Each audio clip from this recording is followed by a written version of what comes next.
打呼噜、熬夜、重口味饮食都可能导致高血压。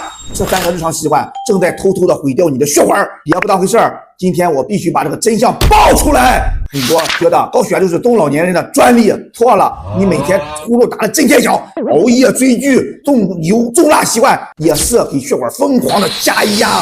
首先说打呼噜，严重的打呼噜声呢，其实在身体在给你求救。必须要叫睡眠呼吸暂停睡觉时呢，反复的喘不上气儿，身体就缺氧，血管就跟橡皮筋一样收缩，血压就会瞬间飙升。这种夜间的反复的出现的血压飙升，正是呼吸睡眠暂停患者容易发生了慢性高血压的一个重要的原因。总是被憋醒，白天犯困的人，赶紧去医院做一个睡眠监测。再说说熬夜，现在年轻人仗着身体好，拼命的熬夜，结果呢血压先扛不住了，长期缺觉会让肾上腺素爆表，血管一直紧绷着，心脏呢就会累到崩溃，血压能不高吗？每天熬夜都是在给高血压铺路，所以规律的睡眠还是非常重要的。再说饮食，别以为吃的咸才有危险，外卖、零食、火锅蘸料这隐形盐才是真刺客。一包方便面的调料约等于5到6克盐，一份常规的这种火锅蘸料约等于3到5克盐。这些呢不经意间呢吃下去的钠会让身体拼命的取水，